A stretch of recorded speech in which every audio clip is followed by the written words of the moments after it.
함께 보실 하나님의 말씀은 창세기 50장 1절에서 14절 말씀입니다.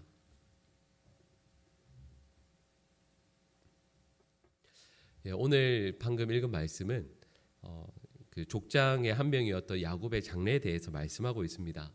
여러분 읽으시면서 아마 느끼셨겠지만 야곱의 그 임종 그리고 입관 그리고 매장까지 그러니까 매우 자세하게요. 그리고 길게 설명하고 있습니다. 여러분 한번 기억을 떠올려 보시면 지금까지 창세기에서요. 장래에 대해서 이렇게 길게 다루었던 적이 없지 않았습니까? 그리고 이런 일은 그래서 실은 이 창세기 말씀에서 아주 특별한 이야기죠. 오늘 본 말씀을 보시면 이제 시신이 썩지 않도록 이제 염을 하는 거죠. 이 애굽의 전통에 따르면 미이라와 하는 겁니다. 근데 그 기간이 40일이나 걸렸고요. 또 그 이후에 이 죽음을 애도하면서 70일 동안이나 애굽인들이 곡을 합니다. 그리고 이 야곱의 유언대로 이 시신을 이 애굽 땅, 이집트 땅에 묻는 것이 아니라 멀리 가나안 땅까지 모셔가서 거기에서 매장을 하게 됩니다. 그래서 이 야곱의 장래가 실제로 4개월 이상이 걸리게 되죠. 근데 여러분 이런 과정을 쭉 겪는 걸 한번 우리가 애굽 사람의 입장에서 한번 볼까요? 애굽 왕 바로나 애굽 사람들의 그 높은 귀족들의 입장에서 보면 한편으로 생각해 보면 참 서운하다라는 생각이 들겠다라는 마음을 갖게 됩니다. 바로 왕 입장에서는 아니 요셉도 그렇고 이 이스라엘 이 히브리 사람들이 우리를 무시하는 게 아닌가. 왜냐하면 그 당시에 세계 중심은 애굽이지 않았습니까? 근데 시신을 이 애굽 땅 우리로 말하면 좋은 땅에 묻어도 될 텐데 역사적인 자부심과 또 민족적인 자부심도 있을 수 있는 땅인데 왜 저 변방 가나안 땅에까지 그 먼 길을 가서 장례를 하겠다는 것인가라는 생각을 할 수도 있지 않겠습니까? 그러니까 실은 그 이유 때문에 오늘 본문 말씀에 나오는 이 모든 번거로운 과정들을 다 하고 있는 것이거든요. 그리고 야곱이 오늘 본문 말씀에 나오는 것처럼 막벨라 굴에 나의 시신을 묻어달라 이런 요청을 했는데 여러분 왕이라면 이 정도쯤은 그냥 무시해도 되지 않겠습니까? 근데 오늘 본문 말씀은 야곱이 이런 유언을 하게 된 일, 그 이유 그리고 여기에 따라서 요셉이 그 중간에 그 수많은 번거롭고 힘든 과정과 시간들 그리고 많은 힘과 에너지를 왜 이렇게 쏟고 있는가라는 생각을 하게 되는 거죠. 여러분 저희가 만약에 부모님께서 돌아가시게 되어서 그래서 고향 땅에 모시게 되면 그렇죠. 저희의 전통이 그렇습니다. 1년에 최소 한 번이나 2번 정도는 찾아가서 그 산소에 그 무덤에 가보게 되지 않습니까? 그런데 뭐 요즘은 이제 이런 걸 부모님들이 자녀들에게 미안하고 자녀들이 과연 올까 싶어서 이제 그렇게까지는 하지 않지만 부모님의 그 시신을 고향 땅에 산소를 만들어서 모시는 이유가 있습니다. 그렇게 하면 그 한 자녀들과 그 부모님 그리고 고향 땅이 영원히 끊어질 수 없는 그 끈으로 이어지게 된다라는 의미가 그 속에 포함되어져 있는 거죠. 그래서 만약에 사는 것은 고향 땅이 아니라 저 멀리 다른 곳에 가장 반대쪽에 산다고 할지라도요. 말씀드렸던 것처럼 그 어떤 날들 우리로 말하는 명절이 되거나 특별한 날들이 되면 1년에 2번 혹은 그 이상 고향으로 늘 오가게 되지 않겠습니까? 고향을 떠날 수 없는 거죠. 마찬가지로 야곱도 자신을 아브라함 자기의 할아버지죠. 할아버지가 묻힌 그 막벨라 굴에 나 자신을 매당해 달라고 하는 것은 의미가 있는 거죠. 그게 무슨 의미겠습니까? 이스라엘 백성들이 이제 그 후손들은 앞으로 400년 동안 어디서 살아야 되죠? 애굽 땅에 살아야 되거든요. 그리고 애굽 땅에 살면서 이 막벨라 굴에 그러니까 가나안 땅에 결코 오갈 수 없을 겁니다. 노예가 될 것이니까요. 그러나 그 이스라엘 백성들의 마음은 그들의 고향은 바로 이 가나안 땅에 있다라는 것 그리고 여기에서 한 발자국 더 나아가서 그들의 인생의 최종의 목적지는 이 애굽 땅 다시 말하면 그 당시 세상의 가장 중심지이고 모든 사람들이 가기를 부러워하는 최고 강대국인 이 애굽 땅이 아니라 변방이지만 하나님께서 약속해 주셨던 그리고 우리 민족에게 주셨던 그 가나안이 우리에게 주신 약속의 땅이라는 것을 말씀하고 있는 거죠. 그러니까 언젠가는 그 땅으로 너희 모두가 돌아가야 한다라는 것을 이 야곱이 자신의 죽음을 통해서 말씀해 주고 있는 겁니다. 여러분 그래서 여러분 혹시 읽으시면서 느끼셨는지 모르겠는데요. 오늘 본문 5절부터 9절 말씀을 한번 눈으로 쓱 보시겠어요?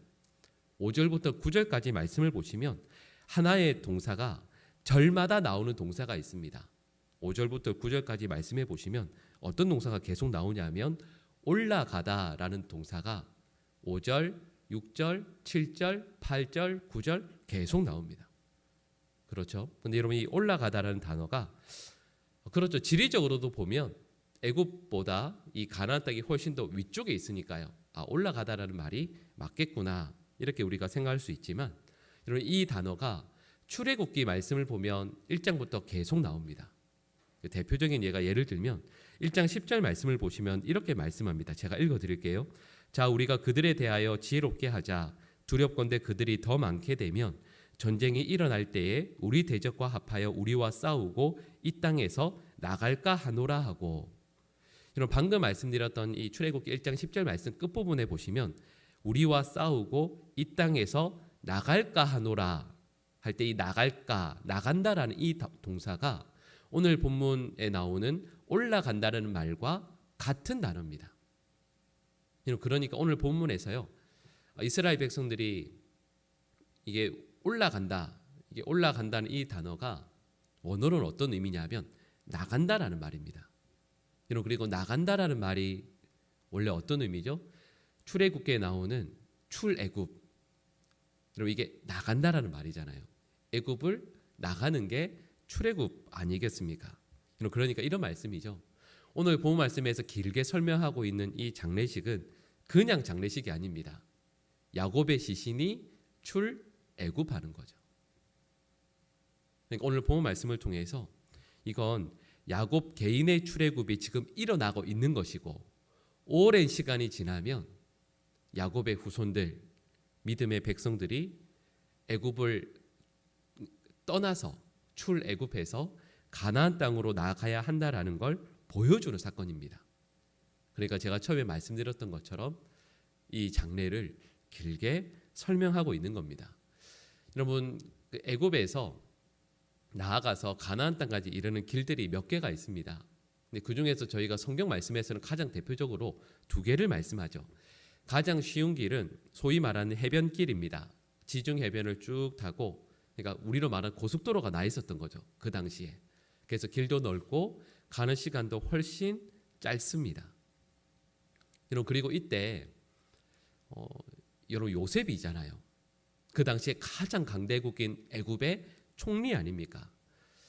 총리가 오늘 말씀에 보면 수많은 군사들을 이끌고 가나안 땅으로 가는 것이니까 해변길로 갈 수 있다면 가는 게 당연하죠. 여러분 국가의 많은 일들을 보살펴야 되고 얼마나 바쁜 사람이겠습니까? 근데 요셉이 그렇게 하진 않습니다. 어디로 가냐면 시내산 반도를 거쳐서요. 광야를 걸어서 요단강을 건너서 가나안 땅에 들어갑니다. 훨씬 길고 오래 걸리고 번거롭죠. 말씀드렸던 것처럼 빠른 길이 있고 편한 길이 있고 힘들고 어려운 길이 있으면 총리라면 어느 길로 선택해야 되겠습니까? 예, 당연히 빠른 길로 가야죠. 그런데 오늘 본문 10절과 11절 말씀을 보시면 이런 말씀이 나옵니다. 어떤 내용이냐면 요단강 건너편 아다타장 마당에 이르러서 거기에서 7일간 애곡했다라는 기록이 나옵니다.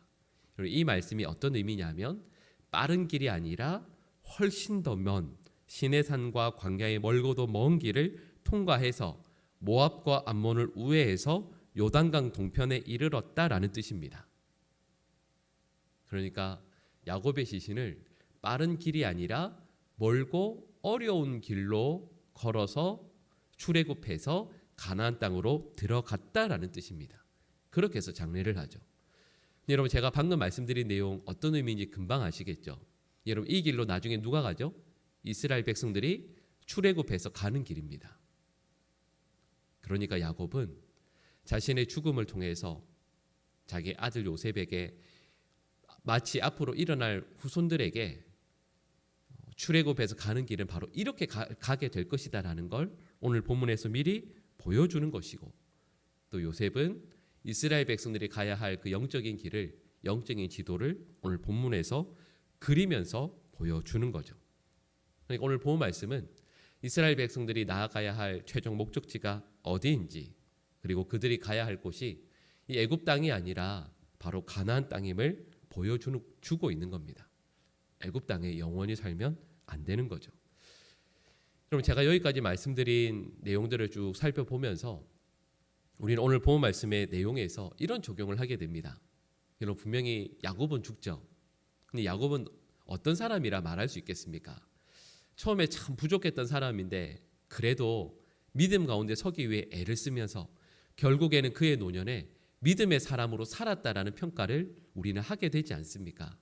근데 여러분, 믿음의 사람은 죽는다고 해서 사라지는 것이 아니라는 것을 알게 됩니다. 곁에 있는 많은 사람들에게 믿음의 감동을 보여주게 되죠. 하나님의 나라를 향해서 걸어가는 삶, 그리고 그 삶이 죽어서까지 아름다운 신앙의 본을 보여주고 있다라는 것을 우리는 알게 되죠. 그래서 그의 죽음을 통해서 후손들이 나아가야 할, 걸어가야 할, 그리고 최종의 목적지가 어디인지까지 보여주죠. 여러분, 저는 야곱의 그 죽음과 장례식을 통해서도 여러분 이 장면을 기억하면서 이스라엘 백성들이 그래, 우리도 이 믿음의 길을 끝까지 걸어가야지, 우리에게 최종 목적지가 있지라고 적용을 할 수 있지 않겠습니까? 여러분, 저는 우리의 모든 성도들이 우리의 삶과 또 죽음을 통해서 아름다운 믿음의 본을 늘 보일 수 있게 되기를 간절히 축복합니다. 여러분, 살아있을 때뿐만 아니라 우리에게 생명을 허락해 주실 때뿐만 아니라 죽어서까지 여러분 우리 자녀들과 후손들에게 얘들아, 세상을 위해서 살아야 돼라고 보여주는 것이 아니고요, 하나님의 나라를 위해, 영원한 천국을 위해 내 삶이 하루하루 살았음을, 그리고 마지막까지 그렇게 살았음을 보여줄 수 있는 우리 모든 주의 백성들의 삶이 되시기를 간절히 축복합니다. 기도하겠습니다. 사랑의 하나님, 주신 말씀처럼 저희들의 삶이 하나님의 나라와 영광을 위해 하루하루 걸어가며 살아가는 모든 믿음의 백성들 될 수 있도록 도와주시옵소서. 하나님, 오늘 하루 저희들 삶을 또한 허락해 주셔서 살아가게 됩니다. 근데 우리 곁에 있는 우리의 자녀들과 후손들이 저희들의 삶을 바라보면서 아버지가, 어머니가, 할아버지, 할머니가 살았던 삶의 모습이 마치 이 세상에서 영원히 살 것처럼, 이 세상이 전부인 것처럼 살았다라고 그렇게 보게 되는 것이 아니라 분명히 하루를 이 세상에서 살아가지만 마치 영원한 천국이 있는 것처럼, 아니 천국이 있음을 믿고 그것을 위해서 하루하루 살아간다라는 것을 늘 바라볼 수 있도록 도와주시옵소서. 하나님, 이 세상이 전부 아님을 저희들 너무도 잘 알고 있습니다. 그러하오니 하나님의 나라를 위해 살아가는 저희 모두 되게 하여 주시옵소서. 사랑하는 모든 성도들의 삶을 주님 오늘도 주장하여 주시옵소서. 건강도, 그 가정도, 주신 삶의 모든 자리들도 하나님 선하게 인도하여 주시고 말씀 가운데 또 진리 가운데 오늘도 살 수 있도록 도와주시옵소서. 우리 성도들 가운데 건강의 어려움과 염려를 인하여 눈물 짓는 분들이 많이 계십니다. 하나님, 한 분 한 분의 삶을 주님께서 기억하여 주시고 붙들어 주시고 인도하여 주시옵소서. 하나님의 뜻 가운데 성도들의 아픔을 회복시켜 주시고 또한 사랑하는 자녀들을 위해 간절히 기도하는 성도분들의 기도를 들어 응답하여 주시옵소서. 하나님, 오늘도 주님과 동행하는 믿음의 백성이 되게 하여 주시고 하나님 앞에 감사와 기쁨으로 늘 살아가실 수 있도록 주님 역사하여 주시옵소서.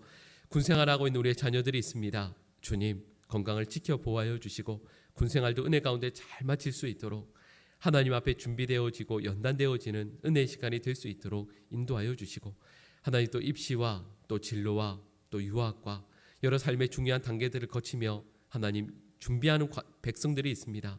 우리 자녀들과 후손들의 삶을 주님 선하게 인도하여 주시옵소서. 오늘 하루의 삶 주님과 동행하는 복된 믿음의 백성들 될 수 있도록 역사하여 주시옵소서. 이 모든 간구를 예수님의 이름으로 기도드립니다. 아멘.